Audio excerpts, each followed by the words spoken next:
Welcome to this explainer. Okay, I want you to imagine a kind of wild thought experiment. Ancient Greek philosophers Plato and Aspasia are suddenly transported right into the middle of a bustling modern city. They're dodging electric scooters, the noise is deafening, but you know what truly shocks them? It's that everyone is walking around like zombies, just heads down, staring intently into these glowing little rectangles in their hands. Plato stops, looks over at Aspasia, and says, "Wow, I know this place. It's the cave." But see, this isn't his original allegory of the cave, where prisoners were chained up by force. No, this is a modern, completely voluntary cave, and it lives right in our pockets. So, Plato naturally points out that in his ancient cave story there was a jailer standing guard. But looking around today, he asks this really profound question. Are we choosing our own chains every single time we pick up our devices? Meanwhile, Aspasia spots this massive ongoing debate unfolding on all these screens. People are arguing over whether this endless stream of culture war content is just a manufactured distraction. Something designed to protect wealth and political power from actual accountability? Or is it an organic expression of real, deeply felt cultural conflict that critics are unfairly brushing off with the label of distraction? To figure this whole thing out, Aspasia, who is, of course, known for her incredibly sharp intellect, suggests we need a structured way to analyze what we're seeing. So she introduces a classical three-stage process of learning called the Trivium. It's pretty straightforward. First, you have grammar, which, by the way, isn't about punctuation here. It's about naming, defining, and really grasping the basic facts and vocabulary of a situation. Second is logic. This is where you test that raw material, trace cause and effect, spot contradictions. And finally, rhetoric, which is the art of effectively communicating and persuading based on those first two steps. But as Aspasia observes our digital landscape, she notices something alarming. These platforms systemically bypass our ability to use the trivium, and they are specifically attacking that absolutely crucial middle step, logic. Aspasia points out that these two mental environments are literally at odds with one another. On the left side here, the rigorous demands of the logic stage are incredibly expensive for our brains. Logic demands time. It takes up a ton of your working memory. And honestly, it requires a high tolerance for ambiguity and complexity. It's slow, hard work. But then, look on the right. We have the modern digital feed, which is entirely driven by algorithmic dopamine loops. This system is lightning fast. It uses variable rewards, kind of like a slot machine in a casino, to optimize for quick, emotional engagement. So where logic demands slow, careful thought, the algorithm just skips all that and provides an instant, easy emotional payoff. And that brings us to a crucial point, summarized perfectly by this quote. Outrage resolves, nuance doesn't.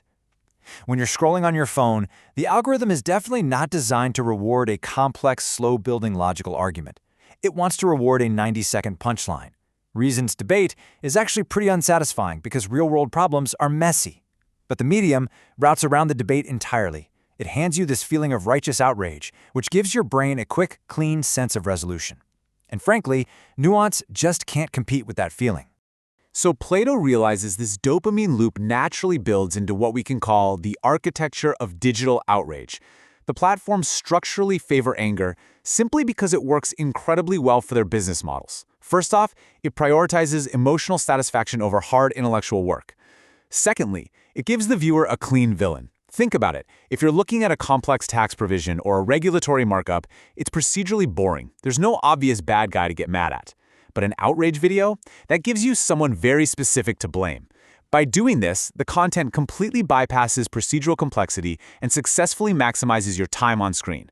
Plato notes that his prisoners in the cave didn't have to think hard, right? They just watched the shadows. Which brings us to a really fascinating concept called opportunity cost capture.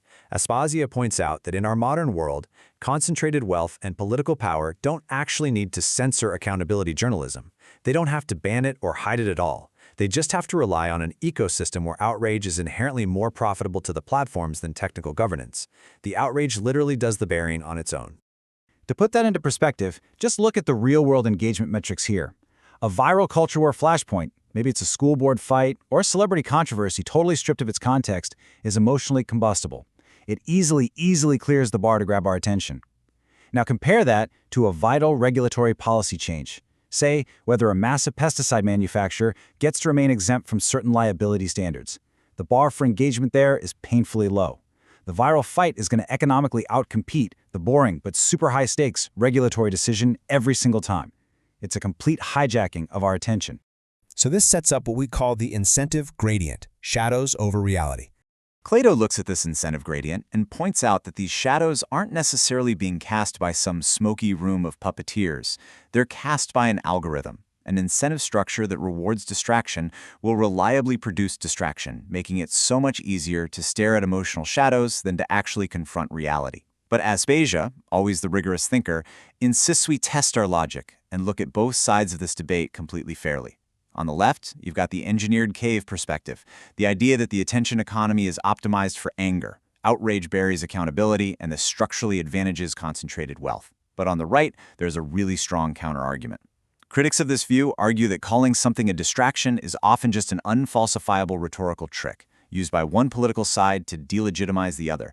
They say it dismisses sincere organic grievances like genuine concerns over campus-free expression or religious liberty, treating them like they aren't real issues. To tell citizens their sincerely held views are just manufactured shadows, well, that can breed massive disengagement and cynicism. We really have to weigh both of these perspectives. But, regardless of which side of that debate you lean toward, the digital cave actively reinforces logical breakdowns for everyone stuck inside it. It thrives on false dilemmas, constantly presenting only two extreme positions and entirely obscuring any evidence-based middle ground. It promotes motivated reasoning, where we're encouraged to accept an argument just because it aligns with our tribal identity rather than, actually evaluating the evidence. And it relies on fragmented context, feeding us isolated facts totally divorced from any systemic understanding. Basically, it ensures users operate on a conclusion in search of evidence model. Okay, let's step back to stage 1 of the trivium, grammar, naming the shadows. Aspasia notes that whoever controls the basic vocabulary controls the entire foundation that everyone else has to use to build their arguments. If you control the grammar, you literally control the debate before it even starts. Take these specific examples, calling a policy the death tax versus calling it estate tax reform, right? These aren't even arguments yet. They're preloaded vocabulary. They smuggle a conclusion right into a noun before any actual logical reasoning can begin. Whether it's framing a chemical safety rollback as modernizing regulatory burden or framing labor organizing as union bosses versus worker freedom, citizens end up fighting inside someone else's grammar. Which leads us to the final stage, rhetoric, weaponized versus wielded. So Aristotle believed rhetoric was a noble craft, but only, and this is key, only when it was built upon sound grammar and logic. When incredibly sophisticated persuasive techniques are deployed on a population that has been systematically deprived of the tools to actually evaluate those claims, that's not rhetoric anymore. That is manipulation. It's like the difference between a doctor and a poisoner who both happen to know human anatomy. One heals, the other exploits. So how on earth do we escape? Well, Plato and Aspasia map the classical Trivium directly to the process of escaping the cave. Step 1, you must turn around. That's grammar. You have to name the actual mechanisms, the algorithms, and the incentives, not just the easy villains. Step 2, adjust to the light. That's logic. You have to intentionally tolerate the slow, painful discomfort of complexity and ambiguity. And finally, step 3, look at the sun, rhetoric. Once you truly understand a complex issue, use your voice to persuade truthfully and ethically. True media literacy isn't just fact-checking, it's restoring this full, 3-stage discipline. As we wrap up this explainer, I want to leave you with one final thought, looking right at the heart of our modern condition. The cave we live in today, it's voluntary. It literally glows in our hands, and it feeds us this incredibly satisfying righteous outrage. But the cost is our ability to think deeply and to govern ourselves effectively. So the question remains, will we continue to let the algorithm do our reasoning for us, happily fighting over the shadows on the wall? Or will we choose to reclaim the necessary, vital discomfort of logic? The choice of whether to step out into the light is entirely ours.